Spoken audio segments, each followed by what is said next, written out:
I'm going to tell you about my 3 Hanukkah miracles. The first one, when I was 18, I was in New York City for the first time, and it was Yom Kippur, and I went to Temple Emmanuel, and I was denied entrance. Was it because I didn't have a ticket or because I was with a black person? Anyway, I never went to a synagogue after that. But then, about 15 years ago, I had a yen for latkes. And so I did a search on the internet, and the Actors Temple popped up. There was going to be a Hanukkah party.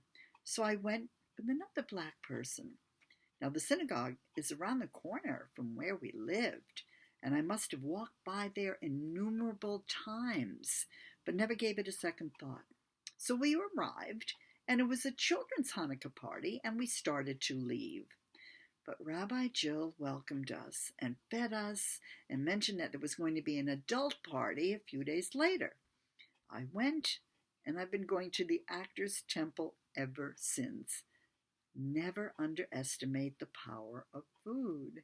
And more importantly, we were made to feel truly welcome.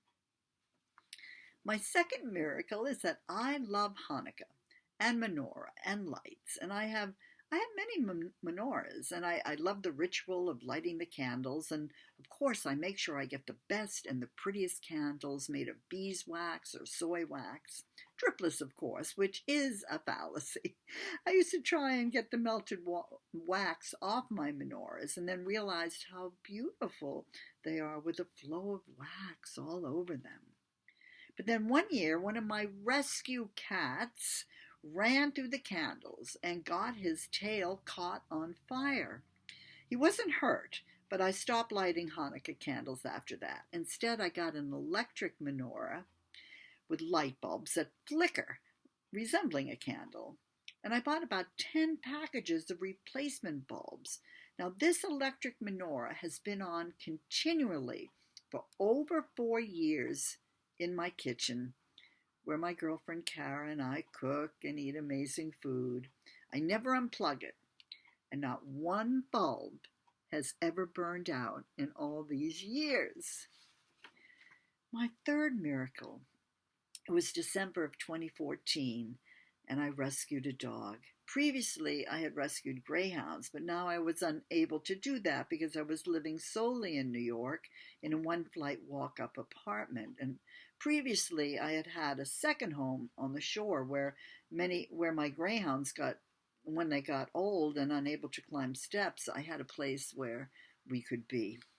So I was looking for a small rescue dog, and the rescue organization had the dogs on display in cages, and they were barking and crying, and I put my blinders on. I couldn't look. I simply asked them to show me the smallest dog they had, and they did, and I said, I will take him. Of course, I had brought a check and credit cards to pay the adoption fee, only to be told that they would only take cash, $350.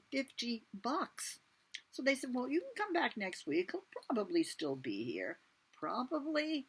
No, I had to have the dog on this day, the 6th day of Hanukkah. And I didn't have an ATM card, and it was Sunday, and none of the banks were open, but I persevered. And after a few desperate phone calls, I finally found a way to withdraw money with my Amex credit card. So my little 5-pound dog and I headed home, and I was trying to think of a name, and it just hit me. It's Hanukkah. I'll name him Dreidel. And he was a little miracle. And to this day, I don't know who rescued who. And I wrote a song for him.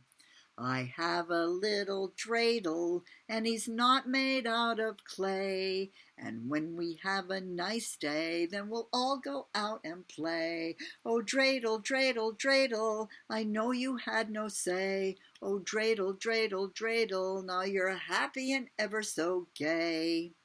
My dreidel's a little rescue dog who came from far away, and now I'm pleased to tell you he's finally home to stay. Oh, dreidel, dreidel, dreidel, Oh, you I love to cradle. Oh, dreidel, dreidel, dreidel, you're my boy chick, Shayna Maidel.